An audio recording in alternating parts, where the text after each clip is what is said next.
საქართველოს ევროპული გზა მეათე საიუბილეო საერთაშორისო კონფერენცია ბათუმში მიმდინარეობს. განსახილო საკითხთა შორის არის ვილნიუსის სამიტის მოსამზადებელი პროცესი და აღმოსავლეთ პარტნიორობის ფარგლებში მიღწეული პროგრესი. დეტალებზე უკვე ბათუმიდან ჩვენი კორესპონდენტი დავით საგარელი ისაუბრებს. დავით, გისმენთ. ამ წუთებში ბათუმის შერატონში მიმდინარეობს შეხვედრა საქართველოს პრემიერ-მინისტრისა და ევროკომისარის გაფართოებისა და ევროპის სამეზობლო პოლიტიკის საკითხებში სტეფან ფულესთან. წინასწარი ინფორმაციით ერთ-ერთი ძირითადი განსახილველი საკითხებია მზადება ვილნიუსის სამიტისთვის, ასევე პროგრესი, რომელიც საქართველოს დემოკრატიის შენების კუთხით განიცადა. დღესვე შეხვედრებს შერატონში საქართველოს საგარეო საქმეთა მინისტრი მაია ფანჯიკიძე მართავს.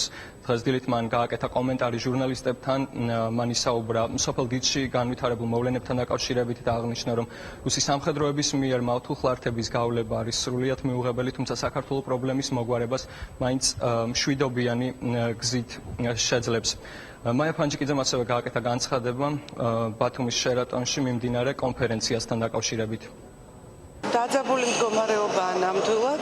მე არაერთხელ მithქვამს, რომ მიუხედავად იმისა, რომ ჩვენ ვცდილობთ რუსეთთან ურთიერთობის გამოსწორებას და ეს გარკვეულწილად შედეგიანი არის კიდევაც, მიუხედავად ამისა, მაინც ხდება რუსეთიდან ასეთი პროვოკაციული ნაბიჯები და ასეთი გაუმართლებელი ქმედებები, რომლებიც არ ჩნდება არც ერთ საერთაშორისო ნორმაში.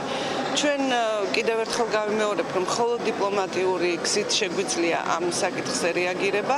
დღესვე სტეფან ფულე გამართავს შეხვედრას ალექსი პეტრიაშვილთან. დაგეგმილია დოკუმენტის ხელმოწერა, რომელიც საქართველოსთვის 16 მილიონი ევროს დახმარებას ითვალისწინებს.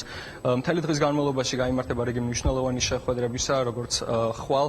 მე შეგახსენებთ, რომ კონფერენცია არის ორდღიანი, ის ორგანიზებულია ევროპულ და ევროატლანტიკურ სტრუქტურებში საქართველოს სახელმწიფო მინისტრის აპარატის მიერ. კონფერენცია ევროკავშირისა და ლიტვის რესპუბლიკის მხარდაჭერით იმართება. დიდი მადლობა ბათუმში მიმდინარე კონფერენციის შესახებ დავით საგარელი საუბრობს.